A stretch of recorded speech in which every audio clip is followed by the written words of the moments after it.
UNESCO স্বীকৃত সুন্দরবনের পর্যটন শিল্পকে অন্য মাত্রায় নিয়ে যাওয়ার দাবি উঠল এবার বসিরহাট জুড়ে। বসিরহাট সীমান্ত পর্যটন স্থল হিসেবে তথা বিশ্বের ভৌগোলিক মানচিত্র হিসেবে জায়গা করে নিয়েছে।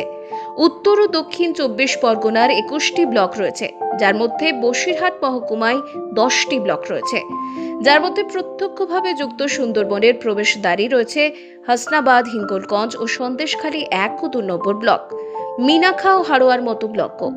বসিরহাট জুড়ে প্রায় ৩৫ লক্ষ মানুষের বাস, যা রাজ্যের সবচেয়ে বড় মহকুমা বলে পরিচিত। তাই এবার পর্যটন শিল্পে আন্তর্জাতিক ক্ষেত্রে আরও যাতে বেশি করে দেশ বিদেশের পর্যটকরা এখানে ভিড় জমায়, সেই জন্য পর্যটন শিল্পের ওপরে নজর দেওয়ার দাবি তুললেন এবার বসিরহাটের মানুষজন। ইতিমধ্যে ইউনেস্কো সুন্দরবনকে হেরিটেজ ঘোষণা করেছে।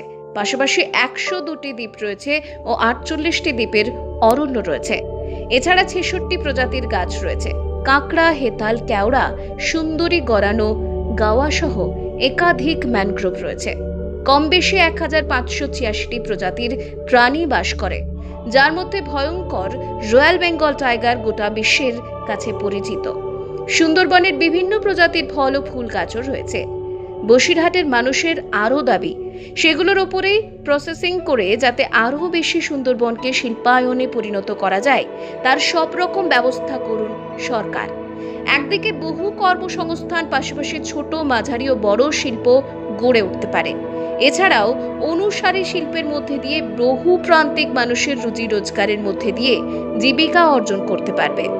বসিরহাটের সমাজকর্মী ছন্দক বাহিনী বিশ্ব বলেন, সাগর মোহনায় অসংখ্য দ্বীপ নিয়ে গড়ে উঠেছে বসিরহাটের এক অংশ। আমরা গর্বিত এই সুন্দরবন নিয়ে। সারা বিশ্বের এত দ্বীপ আর কোথায় আছে? তবু এই বসিরহাট পর্যটনের আওতায় আসেনি। এটা একজন ভূমিপুত্র হয়ে আমার কাছে দুঃখ লাগে।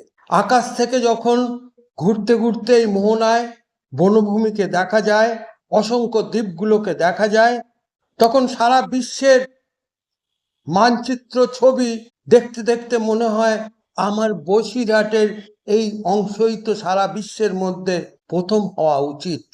তবে কেন এই বসিরহাট, এই সাগরের মোহনা আজও মানুষের চোখে ধরা পড়ল না?